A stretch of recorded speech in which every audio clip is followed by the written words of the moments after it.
गरीब किसान के जादुई खेत। सुजाता एक बहुत ज्यादा गरीब औरत थी। वहीं उसका बेटा और उसका पति दोनों खेतों में सब्जियां उगाने का काम करते थे।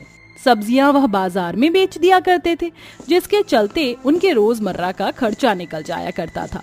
वहीं सुजाता की बेटी अभी पढ़ाई कर रही थी और उसकी पढ़ाई के लिए भी खर्चा चाहिए होता था। अब गायत्री ने स्कूल पास कर लिया था और उसे कॉलेज में एडमिशन चाहिए था, जिसके चलते उसकी फीस भरनी बाकी थी। वह अपनी माँ सुजाता और अपने पिता दामोदर के पास आकर कहती है, माँ, पिताजी, खुशखबरी की बात यह है कि मैं पास हो गई हूँ और मुझे बड़े कॉलेज में भेजा जा रहा है, लेकिन उसकी फीस ज्यादा है। क्या आप मेरे कॉलेज की फीस भर दोगे? गायत्री की बात सुनकर सुजाता और दामोदर थोड़ी देर सोच में पड़ जाते हैं। बेटी, तू तो जानती है घर में कितनी परेशानियां चल रही हैं। ऊपर से खेती बाड़ी का काम भी ढंग से चल नहीं पा रहा। लेकिन बेटिया, तुम चिंता मत करो, हम अपनी पूरी कोशिश करेंगे कि तुम्हारी कॉलेज की फीस भर दें। गायत्री इस बात को सुनकर बहुत उदास हो जाती है और चुपचाप वहां से चली जाती है। वहीं पूरे दिन मेहनत करने के बाद रचना और सागर खेतों से वापस घर लौट आते हैं। राम दुलारी, लगता है आज तुझे भूसा नहीं दिया गया। रुक जा, मैं लेकर आती हूँ। रचना सुजाता की बहू थी और राम दुलारी उसकी प्यारी गाय। रचना उसका बहुत ध्यान रखती थी। वो एक बार को खुद भूखी रह सकती थी, लेकिन राम दुलारी को हमेशा खाना दिया करती थी।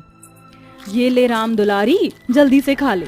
इतने में हाथ मुंह धोकर घर वालों के लिए मैं खाना बना दूं। उनकी गरीबी की बेबसी ये थी कि उनके घर में राशन भी नहीं था और केवल सरकार द्वारा दिए गए अनाज और चावलों से वह अपने घर का गुजारा कर रहे थे और अभी खेती में भी काफी समय था। क्या करूं पिताजी, खेती बाड़ी सही से हो ही नहीं पा रही।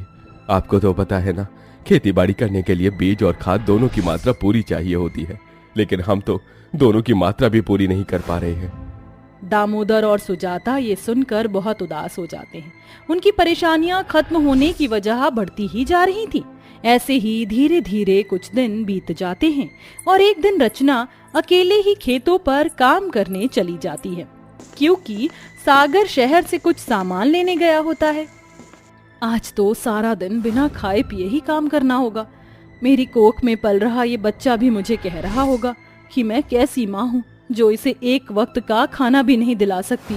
माफ करना मुन्ना, लेकिन एक दिन तुम्हें पेट भर कर खाना खिलाऊंगी। रचना गर्भवती थी, जिसके बावजूद वह खेतों में काम कर ही रही थी, लेकिन तभी उसे खेतों के अंदर एक बच्ची के रोने की आवाज आती है। ओहो, ये बच्ची कहाँ पर है जो रो रही है? रचना आवाज को सुनते हुए आवाज तक पहुंच जाती है, जहां पर उसे खेतों में एक नन्ही मुन्नी प्यारी सी बच्ची दिखाई देती है। हे भगवान, हे ईश्वर, इस प्यारी सी नन्ही सी जान को यहाँ पर कौन छोड़ गया? लगता है भूख के मारे बिलख रही है। रचना उसे गोदी में उठा लेती है। उसे चुप करने की बहुत कोशिश करती, लेकिन कर ही नहीं पाती। इसके बाद उसकी भूख को शांत करने के लिए वह अपना दूध पिलाने की कोशिश करती है। जैसे ही वह बच्ची रचना का दूध पीती है, वो अचानक से एक देवी के रूप में बदल जाती है। आज तुम्हारी वजह से मैं एक श्राप से मुक्त हो गई हूँ। मैंने एक ऋषि मुनि की तपस्या के बाद उसे पानी देने से मना कर दिया था, जिसके चलते उस ऋषि मुनि ने मुझे श्राप दिया था कि मैं इसी प्रकार पानी और दूध के लिए तड़पते रहूंगी, लेकिन कोई मुझे नहीं पूछेगा। और जिस दिन मुझे किसी ने अपना दूध या पानी पिला दिया, उस दिन मैं श्राप से मुक्त हो जाऊंगी। ये तो बहुत अच्छी बात है। चलो, मैंने किसी बहाने किसी की मदद तो की। तुम्हारा ये बर्ताव मुझे बहुत अच्छा लगा।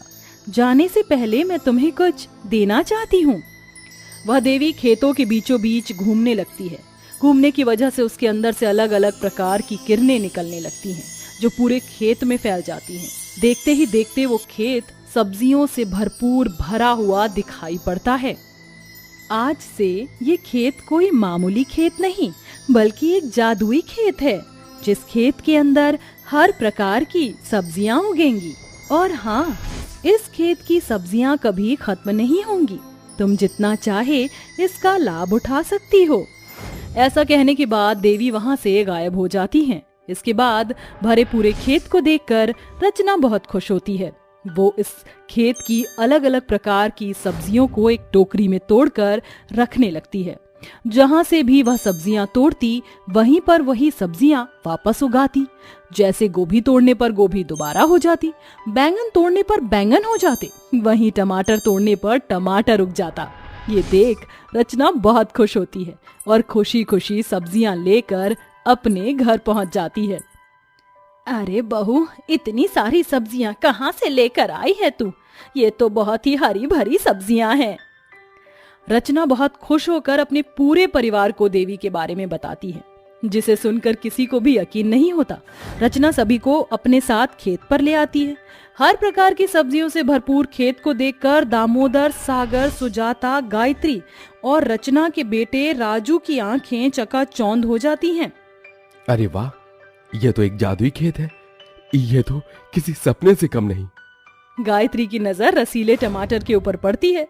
जैसे ही गायत्री एक टमाटर तोड़ती, वहां अचानक से दूसरा टमाटर उग जाता।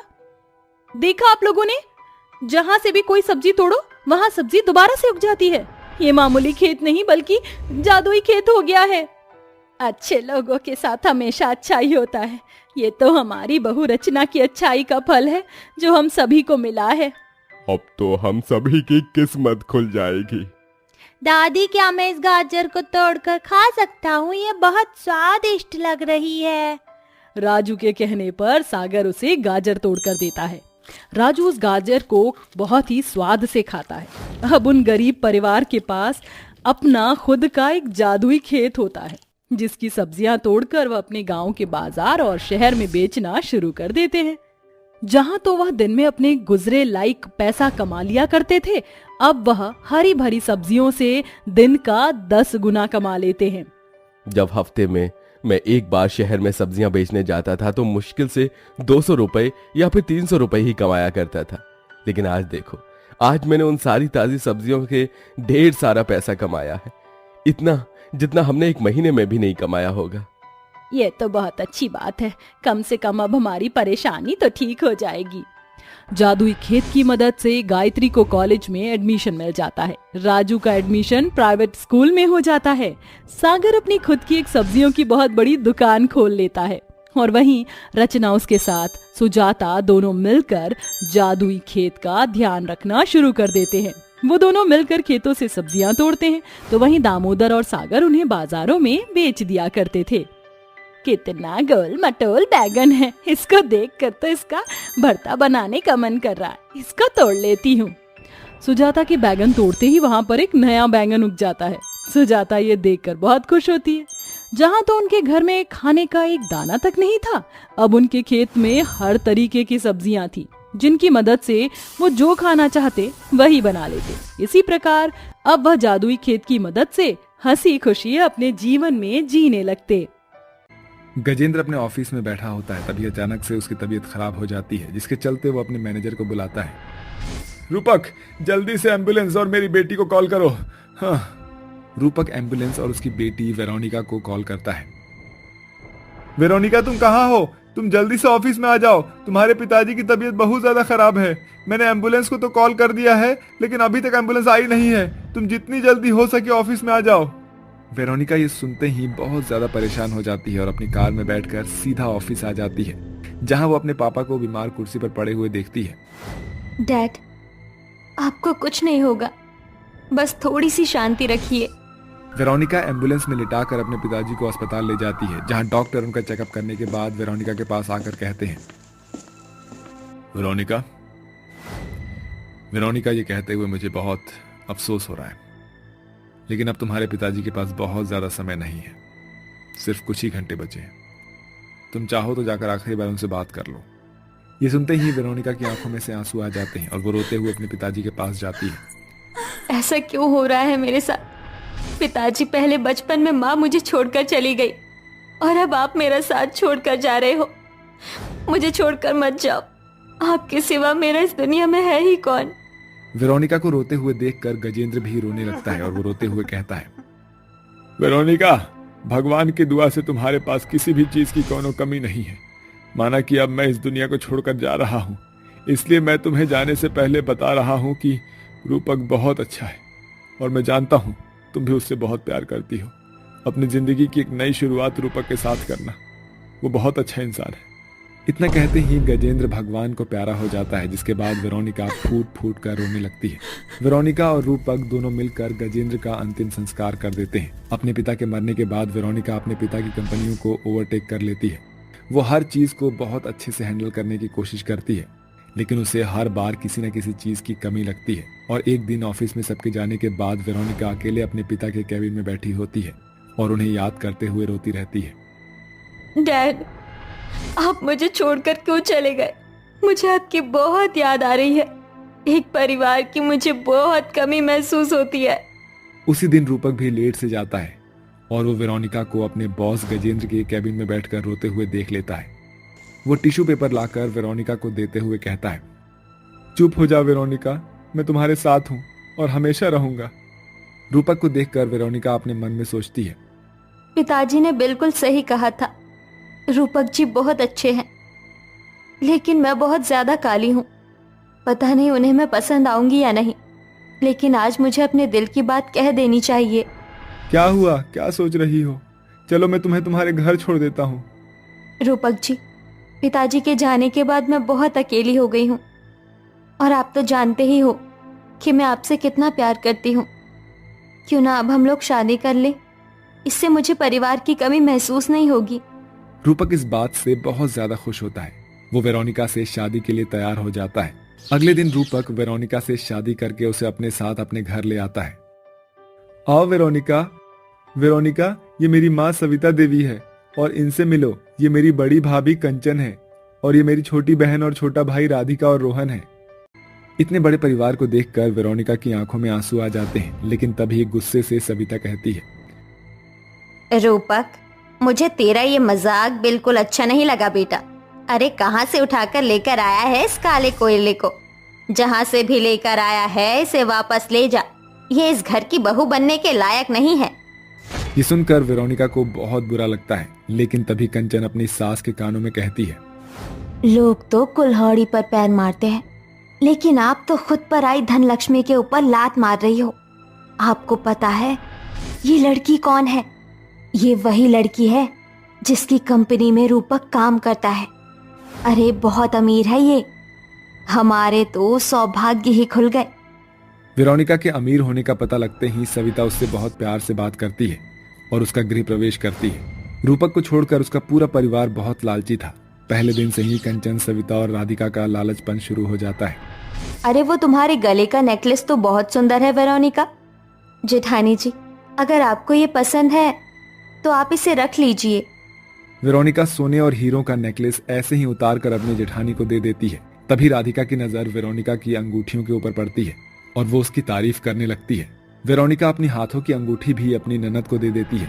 वहीं वेरोनिका अपनी सास सविता को कई सुंदर सुंदर बनारसी साड़ियां देती है, जिसके चलते उन सभी के मुंह बंद हो जाते हैं। वेरोनिका के ससुराल में सब अब उसका इस्तेमाल करने लगते हैं। कभी भी किसी को कुछ चाहिए होता है तो वो वेरोनिका से पैसे मांगने लगते हैं। एक दिन वेरोनिका अपने ऑफिस से घर लौट कर आ रही होती है, जहाँ वो रसोई में अपनी जेठानी और सास को आपस में बात करते हुए सुनती है।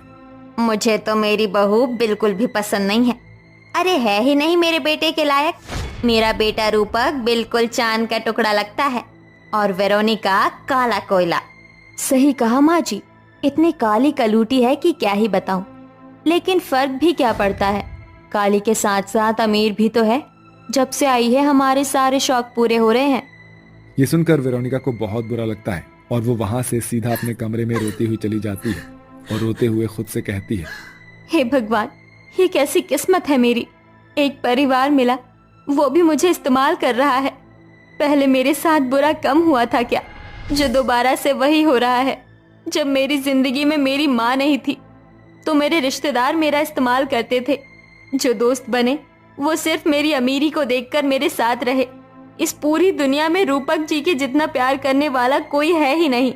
वेरोनिका अपनी किस्मत को लेकर रो रही होती है कि तभी उसका देवर रोहन उसके पास आता है और कहता है, भाभी जी, दरअसल आज मेरे दोस्त का बर्थडे पार्टी है और उसको देने के लिए मेरे पास कुछ भी नहीं है। क्या आप मुझे कुछ पैसे दे सकती हो? रोहन इतना कहता ही है कि तभी राधिका वहाँ पर आती है और वेरोनिका से कहती है, देखो भाभी, मेरी ड्रेस फट गई है।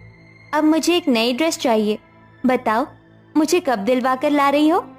अपने देवर और अपनी ननद को ऐसा कहते हुए देख वेरोनिका को बहुत तेज से गुस्सा आता है और वो गुस्से में अपने सारे प्रॉपर्टी के पेपर निकालती है और उन पर सिग्नेचर करने लगती है, जिसके बाद वो सारे पेपर्स लेकर अपनी सास और जेठानी के पास पहुंच जाती है।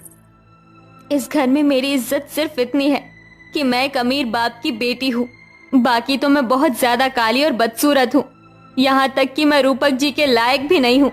माँ जी, मैंने इस परिवार को हमेशा से अपना समझा था, लेकिन आप लोगों ने हमेशा से मुझे उल्टा सीधा और बहुत बुरा बुरा कहा।